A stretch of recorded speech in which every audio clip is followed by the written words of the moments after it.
This is Agriculture Today, and I'm Shelby Varner with the K-State Radio Network.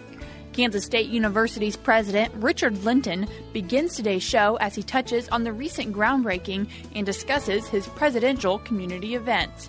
He says his favorite thing to use when building relationships is listening. Continuing today's show is Guy Allen, senior economist with the International Grain Program at K-State, as he highlights portions of the recent WASDE report from the USDA. The show for today concludes with K-State dairy specialist Mike Brouk, as he covers several best practices for keeping the herd cooled this spring and summer, including feedline sprinkling systems, fans, and adding extra water space along fence lines. That and more is coming up ahead on Agriculture Today.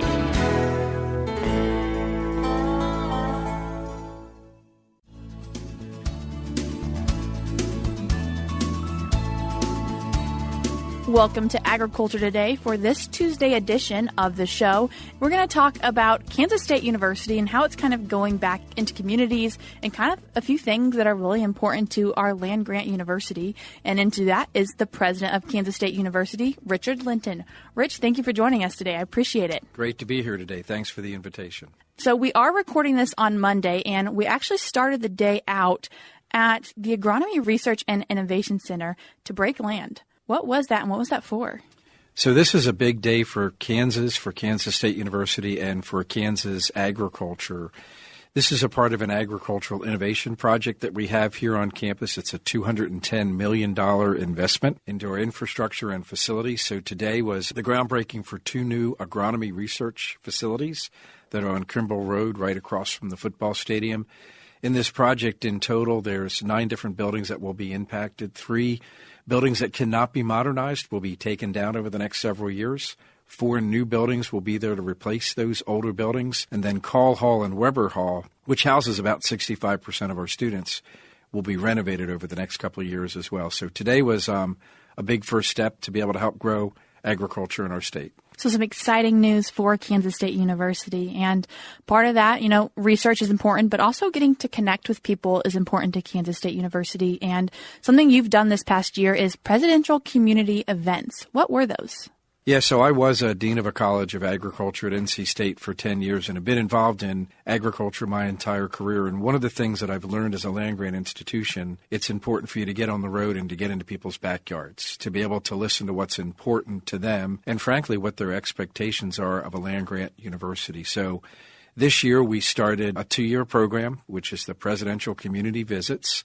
And the Presidential Community Visits, the goal is to be able to paint all 105 counties purple over the next 2 years. So this year we went to 9 different communities, engaged with 72 of the 105 communities around the state. And the team that we bring, it's the president, it's students from that community, and that's really important, is to bring those students from the communities. Extensions there, leadership studies, the provost office, the Office of Student Life, Diversity, Equity, Inclusion, and Belonging. And it's about 3 things. It's about celebrating the great partnerships and programs that we have. It's also about trying to learn what new partnerships and collaborations we can form with communities around the state. And then it's to celebrate our amazing student experience that we have here at Kansas State University, which I think is absolutely best in the country. So we're engaging with students and parents and guidance counselors to be able to answer questions that they have about things like financial aid. I will tell you the most impactful part of these visits is the students have led these visits. So we have a group called the Connected Cats, and this originated with leadership studies and actually student government. They wanted to go after what was the biggest challenge at Kansas State when I first arrived, which was regaining and enhancing our student enrollment. We had gone down for many, many years, and so how do we turn that turn? How do we engage and get more students to come to campus? They wanted to take leadership, and they're fully involved in the entire strategy and the agenda of these meetings all across the state. Incredibly proud of our K-State students. Did the community start to look like they bleed a little bit of purple as you went to those 9 different locations? So I would say that they are incredibly passionate and they are incredibly resilient.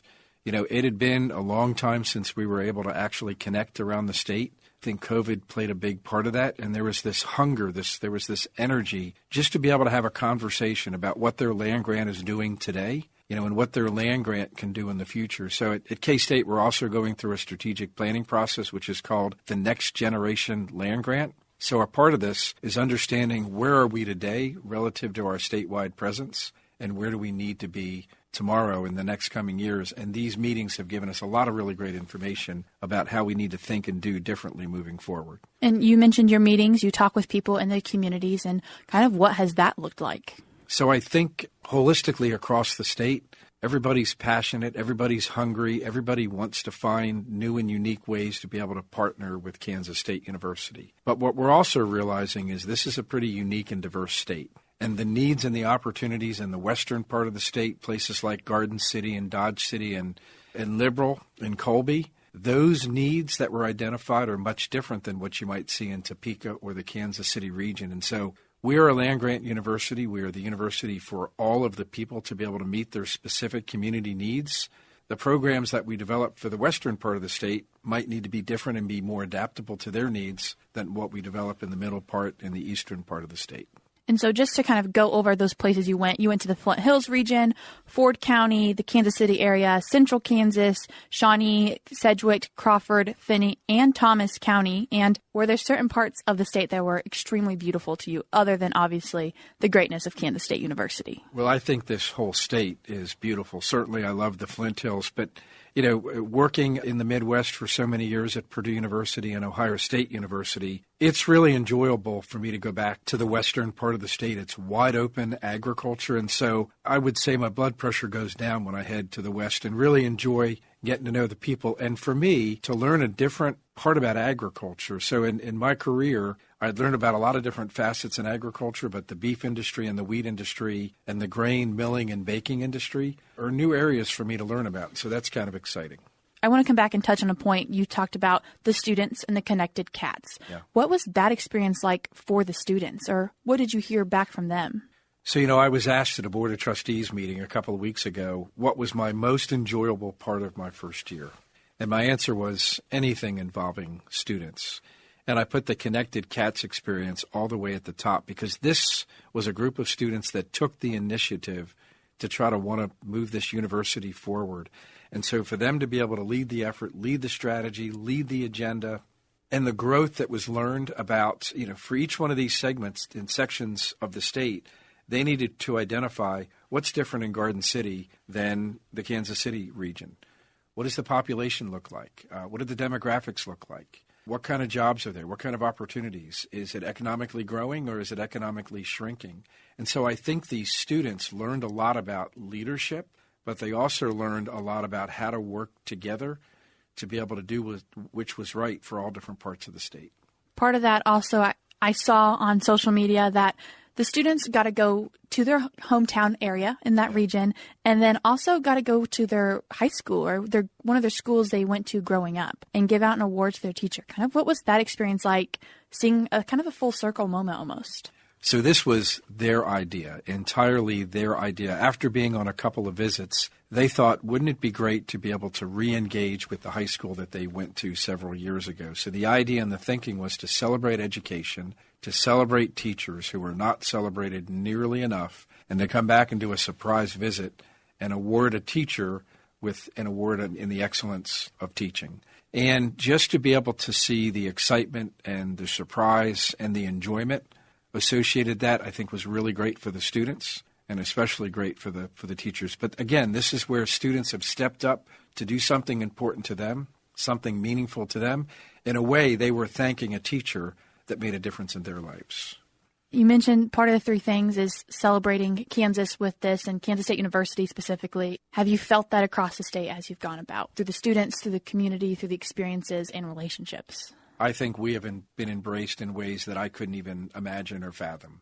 Wide open arms, ready to embrace, ready to do whatever they can do in order to be able to help collaborate with Kansas State and make our state better. So exciting things happening. You mentioned that this is a 2-year thing, so we've completed the first year mostly. What are you looking forward to for next year, and kind of what's on the docket? So we have 6 more visits, which will cover really the 4 corners of the state that we've not yet hit. I think we're going to take what we've learned from these previous 9 visits. We'll also be done a strategic plan at K-State. So another thing that we can do is we can kind of talk about what's going on with the strategic plan at Kansas State University and engage them in that conversation and just continually learn about what's important for the state. just because we're making 9 visits this year and 6 visits next year, that doesn't mean that my team and I are not going to be around the state. It's a big part of what we do. In fact, this summer, I've got a 9-day trip that I'm taking out to the West again, just to learn more about what's important for our stakeholders. You've really hit on relationships and being important. So what is one of your favorite ways to build those relationships with people across Kansas? Listen. Listen and have a conversation and really hear what they're saying and try to come up with collaborative conversations together. I learned very early on in my career the most important quote that I use all the time. It's establish relationships and build trust. And if you do, great things will happen. And so it's been a learning lesson in my entire career. I find if you listen to what people need and want, they're more likely to support you with advocacy. They're happy to support you financially so that ultimately you can do what they need done, but you can do it together and they will embrace you. If you listen to what they want and you do it, great things happen. Some exciting things happening at Kansas State University with the recent groundbreaking and then also your continued presidential community events. If people would like to keep up to date with what information's happening, where could they do that?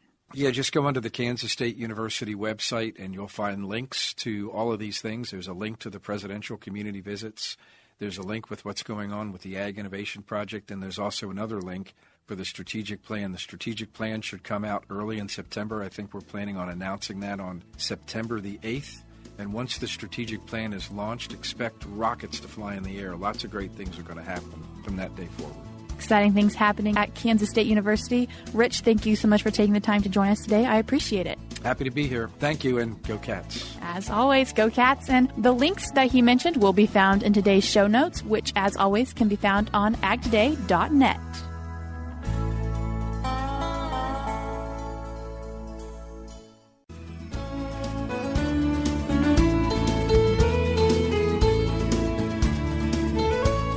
This is Agriculture Today, and this past Friday, the World Agricultural Supply and Demand Estimates came out from the United States Department of Agriculture.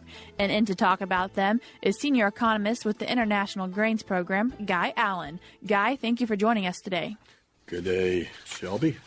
I said the reports recently came out, often they're referred to as WASDE. What did you think of this recent report?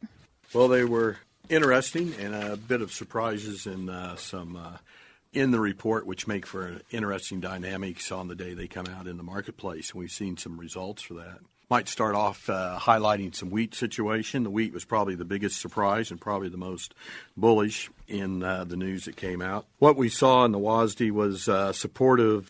Both world and U.S. ending stocks were projected to decline, and that was a bit of a surprise to the marketplace. U.S. winter wheat production came in well below the trade average estimate of 1.24 billion bushels. U.S. wheat production came in at 1.13. Hard wheat particularly was projected just above 500 million bushels. Now, that's the lowest number that we've seen in what we'd call, say, the modern era, which be, I'd say, since the 1970s situation. So that's becoming an increasing concern.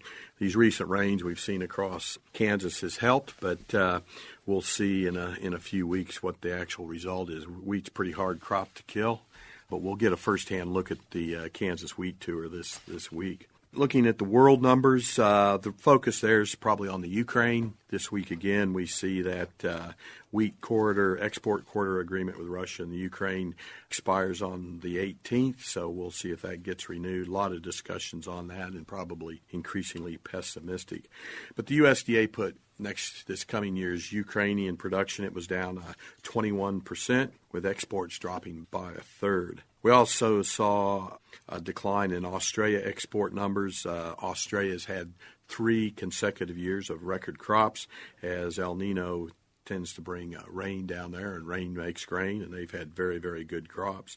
Offsetting that a bit, we saw higher numbers in the EU as well as some higher numbers in Russia and Canada. But at the end of the day, we sort of dropped those carryout numbers. So we'll sort of see wheat's sort of going to be a driver of that. And as I've said for some time, wheat's now priced tight enough, it has to stay priced out of the feed ration and higher than corn. So it's sort of behaving as its own animal with this tightness that we're seeing. talking about grain, we have corn also, which you shared before we started this. We've had some record corn crops. Yeah, we're looking at another record corn crop this year. USDA number came in at 5.23 billion bushels, which is a lot of corn. Their average per acre yield was 181.5 bushels per acre, which was quite optimistic.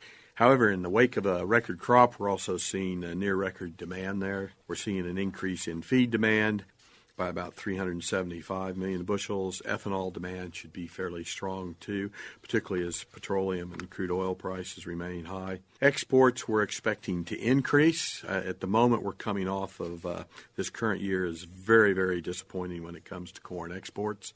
We've seen that demand sort of wane a bit with the higher prices, and two, they tend to be going to our competitors in South America for that grain. Just looking at South America, Brazil's production for this past year came in at 5 million metric tons higher than expected at 130 million metric tons. They're harvesting that crop as we speak. Also, Argentina's crop surprisingly was left unchanged at 37 million metric tons, and that's going to come as harvest is coming off and coming to market at the moment.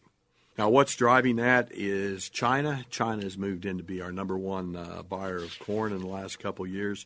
And what we've seen over the last few weeks, if you've watched the market, is a number of purchases being canceled by China, and that's always bearish to the marketplace. And I think they're switching some of that demand to South America as well.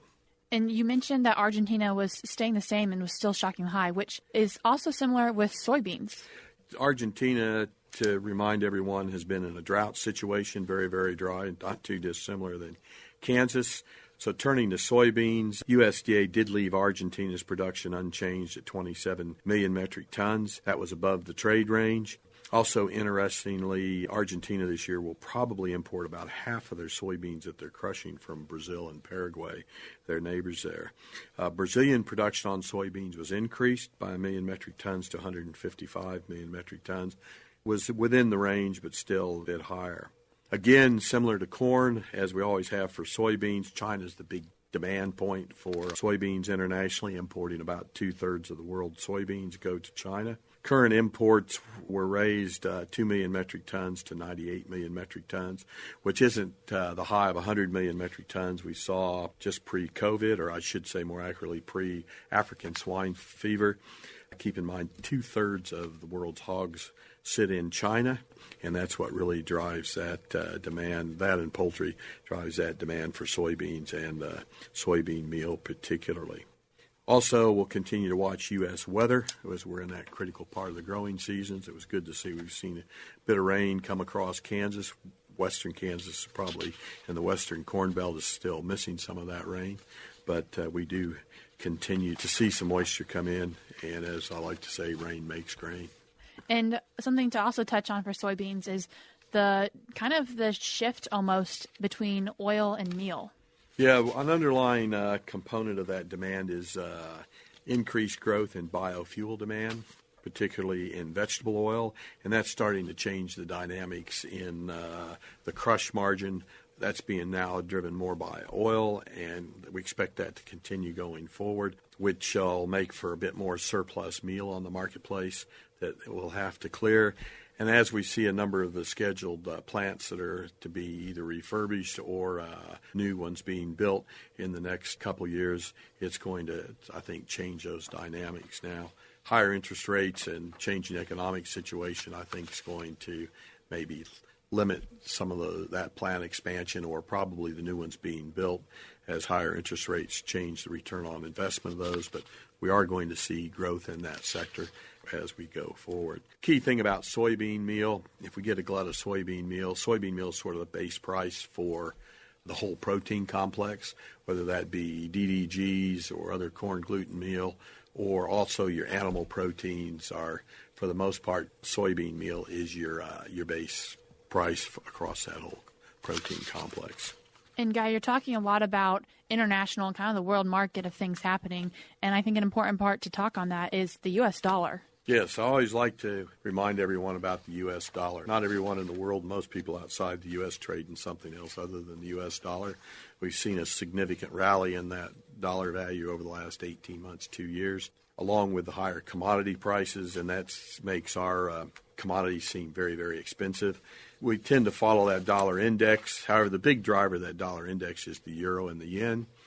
Most of our importers they're struggling quite significantly to absorb that higher price of the commodity, and I think we're seeing that impact demand as not only do we have higher commodity prices, but the exchange rate isn't helping us there at all either.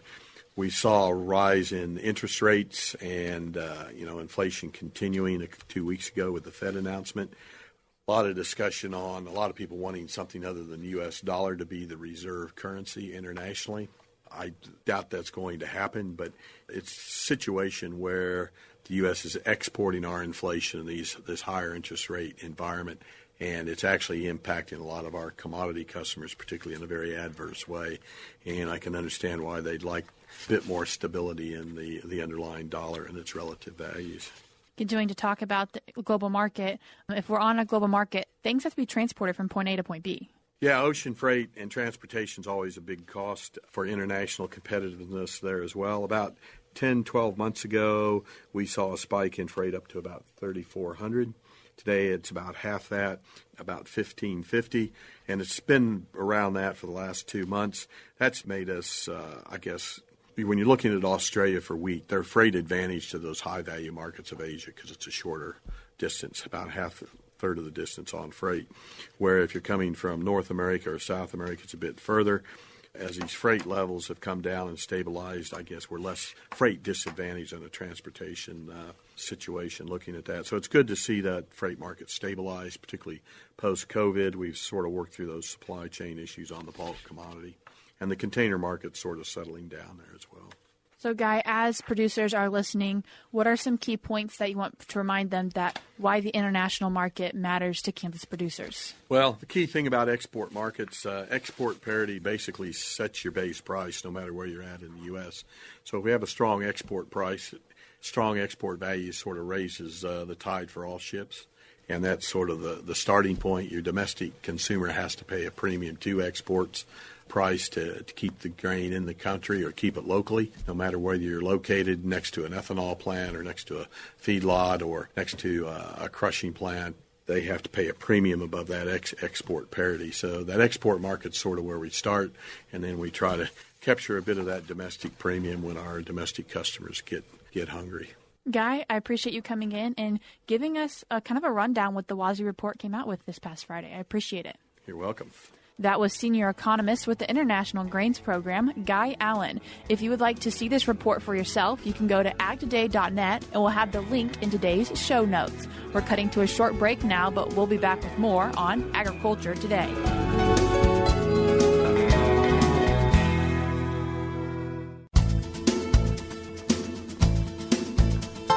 This is Agriculture Today over the K-State Radio Network. Along with Shelby Varner, I'm Jeff Wickman. We end today's program with this week's milk lines. As temperatures continue to climb, dairy producers are encouraged to start implementing their heat abatement plans for keeping the herd cool this spring and summer. K-State dairy specialist Mike Brouk says that a feedline sprinkling system, clean operational fans, keeping dry cows cool, and providing extra water space along fence lines are 4 steps that producers can take to keep animals cool. Today, I want to visit with our Kansas dairy producers concerning battling heat stress on our dairy farms as we move through the summer. It seems like we've gone from winter to summer this year. Spring's been very much up and down, but some very warm temperatures already recorded in many areas of the state this year. As we look forward to the heat stress abatement season on our dairies, here are some key things I think our producers should be looking at. Number 1, feedline sprinkling systems. Hopefully you have those operational. If not, they need to be operational ASAP.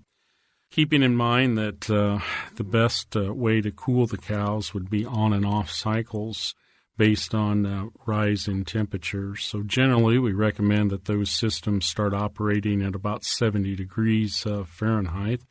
and that we gradually increase the frequency of soaking, and in some cases the length of soaking, as we go toward 95 degrees and above, as we see more intense heat stress at those higher temperatures and the greater need to try to help the animals deal with the heat stress and to cool themselves.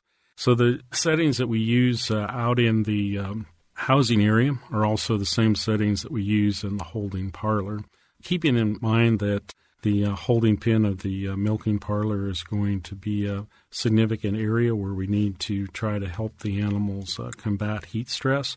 We can have significant body temperature rises in that area as they wait for their next turn to be milking. This is especially true in the afternoon hours, but you would be surprised how quickly those areas warm up as we bring in animals into a fairly compact area. Even though it's for a short period of time, we get significant temperature rise there. So applying water in that area is actually one of the major things that we need to do in the holding pen of the milking parlor as well. Next, make sure your fans are operational and clean, keeping in mind that dirty fans, basically we lose about 30 to 35% of the air capacity of those fans because of dust and dirt that is accumulated on the blades and the shrouds that help direct that air. So making sure that we have those operational is very important. For those that are belt-driven, need to make sure that the belts are tight and we don't have slippage there. In some cases, we may need to replace some belts as well, just due to the normal maintenance that we need to be doing. Aside from this, you need to think about animals that are pre-fresh. They need to be cooled just like lactating cows. Many of our research studies in the last 10 years have pointed out the fact that even dry cows benefit greatly from heat stress abatement. So providing shade, soaker systems, and fans in those areas would be important as well. And finally, just keep in mind that water intake will be on the rise, and we sometimes see about a 50% increase in water intake of our dairy animals when they're under heat stress. And to provide for that, we need to make sure that our waters are working correctly. Installing extra water space on fence lines is encouraged, as that will increase water intake, which will increase milk production and help the animals survive under heat stress conditions. This is Mike Brouk with K-State Research and Extension, encouraging our dairy farmers to take action as soon as possible to provide for heat stress abatement of their dairy herds. Thanks, Mike. And this reminder to listen to Agriculture Today anytime, go to agtoday.net, where you can listen on demand and find links to subscribe via Apple Podcasts, Google Play, and Stitcher Radio. agtoday.net. And that'll do it for this edition of Agriculture Today. For Shelby Varner, I'm Jeff Wickman. This is the K-State Radio Network.